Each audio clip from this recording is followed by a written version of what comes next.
দিকে দিকে প্রচার চলছে আর একের পর এক ছবিও সামনে আসছে। পশ্চিম মেদিনীপুরের সবং বিধানসভা কেন্দ্র এলাকা, সবংয়ের রাস্তার বেহাল দশা।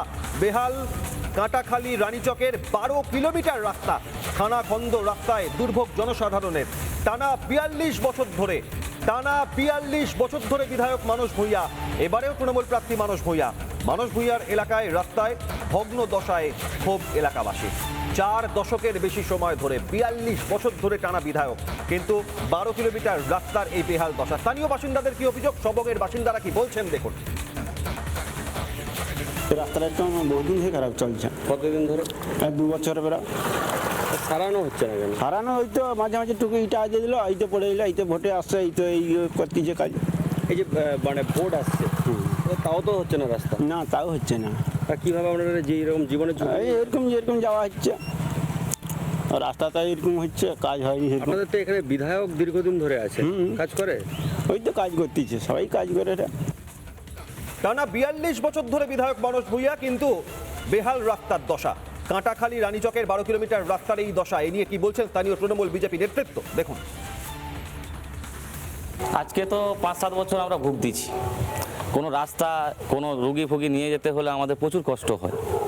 রাস্তাটা যা বানিয়ে গেছে, প্রায় 18 সালে কি 19 সালে হবে, সেই যা বানিয়ে গেছে, আর আসার নাম নেই, কোনো কিছু দেখেইনি।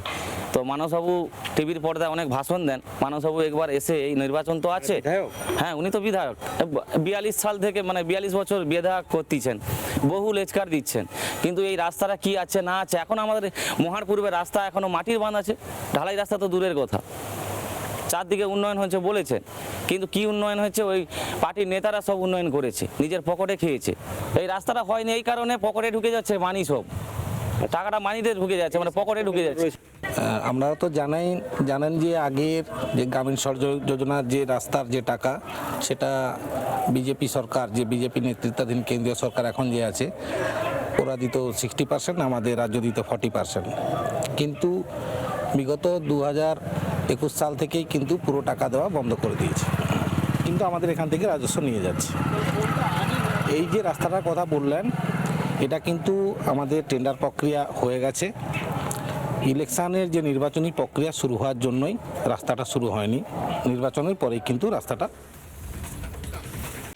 নানা ধরনের কন্টেন্ট দেখার জন্য লাইক করুন, শেয়ার করুন আমাদের ফেসবুক পেজ, সাবস্ক্রাইব করুন আমাদের ইউটিউব চ্যানেল। পাশাপাশি অন্যান্য ব্রেকিং নিউজের জন্য অবশ্যই চোখ রাখুন রিপাবলিক বাংলায়।